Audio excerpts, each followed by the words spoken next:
Ayn Rand. You have an accent which is... Russian. Russian. You were born in Russia? Yes. Came here? Oh, about 30 years ago. And whence did this philosophy of yours come? Out of my own mind, with the sole acknowledgement of a debt to Aristotle, who is the only philosopher that ever influenced me. I devised the rest of my philosophy myself. I'm curious.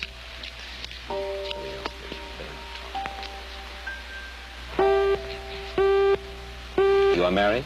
Yes. Your husband, is he an industrialist? No, he's an artist. His name is Frank O'Connor. Does he live from his painting? He's just beginning to study painting. He was a designer before. Is he supported in his efforts by the state? Most certainly not. He's supported by you for the time being? No, by his own work, actually, in the past. Well, I know. By me, if necessary, but that isn't quite necessary. And there is no contradiction here in that you help him? No, because you see, I am in love with him selfishly.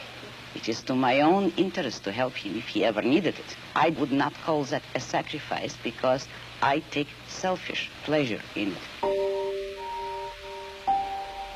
I say that man is entitled to his own happiness and that he must achieve it himself, but that he cannot demand that others give up their lives to make him happy, nor should he wish to sacrifice himself for the happiness of others. I hold that man should have self-esteem.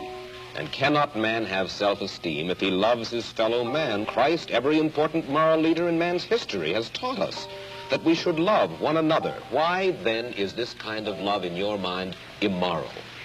It is immoral if it is a love placed above oneself. It is more than immoral, it's impossible. Because when you are asked to love everybody indiscriminately, that is, to love people without any standard, to love them regardless of whether they have any value or virtue, you are asked to love nobody. But in a sense, in your book, you talk about love as if it were a business deal of some kind.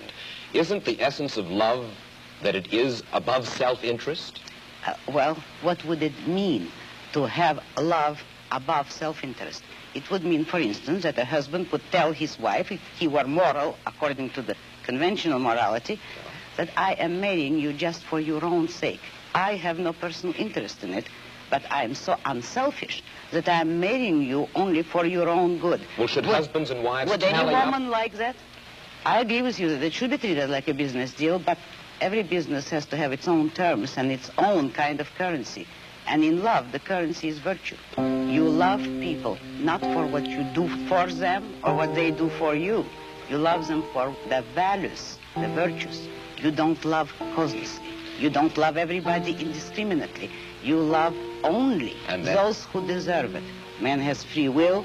If a man wants love, he should correct his flaws, and he may deserve it, but he cannot expect the unearned.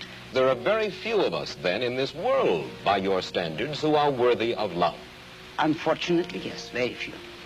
But it is open to everybody to make themselves worthy of it, and that is all that my morality offers them. If they will a way to make themselves worthy of love, although that's not the primary motive. Isn't it possible that we are all basically lonely people, and we are basically our brother's keepers? Nobody has ever given a reason why men should be their brother's keepers, and you see the examples around you of men perishing by the attempt to be their brother's keepers. You have no faith in anything? Faith? Only in your mind? That is not faith. That is a conviction.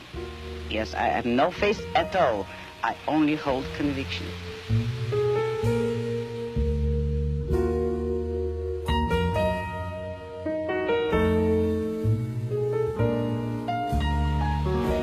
As we said at the outset, if Ayn Rand's ideas were ever to take hold, they would revolutionize the world. And to those who would reject her philosophy, Miss Rand hurls this challenge. For the past 2,000 years, the world has been dominated by other philosophies. Look around you. Consider the results. We thank Ayn Rand for adding her portrait to our gallery, one of the people other people are interested in. Mike Wallace, goodbye.